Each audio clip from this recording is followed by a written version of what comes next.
Subscribe ni guys ha. Dili ano ko tayo nag-fake yapon. Hello everyone! For today's ganap, pupunta kami ng Bamboo Garden Resort. Kasama ko ngayon si Hermie at saka si Dario. So shout out Team Mojo Legends. Bakit kami lang? Nasa na kayo? So okay lang yan. Alam naman namin busy kayo eh. Pero sige lang, bawi na lang sa susunod na mga outing natin. Sabay na kayo lahat para kompleto na tayo. Pagpasensyahan nyo muna ngayon yung boses ko kasi paus ako for today's voice over. Grabe ganda ng shades ni Hermie. Asan kaya itong magbabike? So yun guys, nagpagas lang muna kami. Tapos hinintay namin yung isa namin kasama ni si John Leo. Grabe guys, napakainit ng panahon ngayon. Parang maluluto ka sa init ng panahon. Grabe. Habang hinihintay namin ang isa namin kasama, ito namang dalawang to, tsikahan lang ng tsikahan. Nung dumating na yung isa namin kasama, bumiyahe na agad kami papuntang Bamboo. So ayun, habang nabibiyahe kami ay parang uulan to Tapos nakarating na kami dito, magbabayad na kami ng environmental fee. Tapos ayun, umaambon na. So hindi talaga ako nagkamali. Inabutan talaga kami ng napakalakas na ulan. So ayun, nagpasilong na lang muna kami kasi mababasa kami ng ulan pag nagpatuloy kami sa biyahe namin. So fast forward, nandito na kami sa Bamboo Garden Resort. So habang nagpapasilong kami kanina, na-realize namin na maliligo na lang kami ng ulan papunta dito sa Bamboo kasi maliligo rin lang naman kami ng pool dito eh. So ayun, basang-basa kami lahat dahil sa napakalakas na ulan na parang bagyo. Nakarating na nga kami dito sa handaan ni Altres. Napakarami niya palang bisita. So happy birthday Altres Mapigid and congratulations LPT Cutie. Nung time na to, tapos na kaming lahat kumain. Hindi lang talaga ako nakapag-video kasi walang hawak ng camera. Pero okay lang naman. Napakalakas pa rin ng ulan para talagang bagyo. Grabe, napakalamig na talaga dito. Tumila na yung ulan, napagdesisyonan naming lahat na maliligo na kami. So ayun, wala na naman akong video kasi walang maghahawak ng camera pag paliligo kaming lahat. So tinago ko na lang sa bag yung camera ko. So pagkatapos naming maligo, tumambay lang kami dito.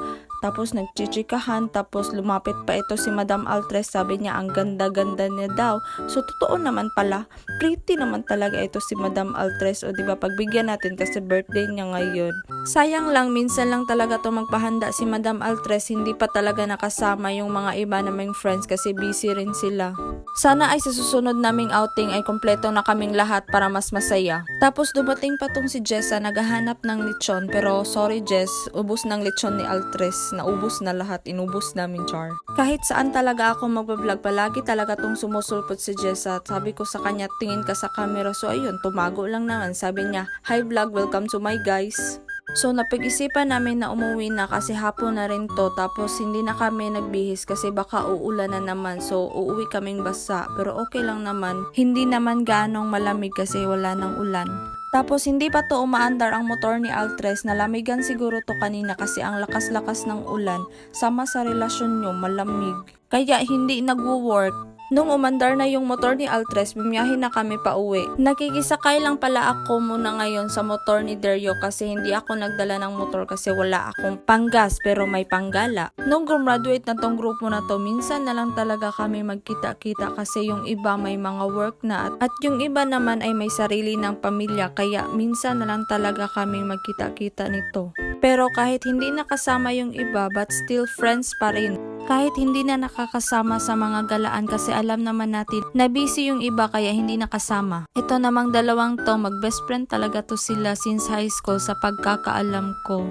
Buti na lang talaga sa pagbiyahe namin pa uwi, wala na talagang ulan. Hindi namin masyadong binilisan yung takbo namin kasi may kasama kaming napaka-Barbie talaga, ang pangalan ay Rusty. Na palaging nahuhuli pag nagbibiyahe kami, hindi ko na siya na-videohan kasi sobrang layo na namin at hindi na namin siya nakita. Nung dumating na kami sa lugar namin, kumain muna kami bago umuwi kasi nagutom itong pretty birthday girl. Nag-order lang kami ng lomi dito at hinihintay yung kasama namin na nahuli. At pagkatapos ay sinerve na yung order namin at dumating na rin yung kasama namin na nahuli.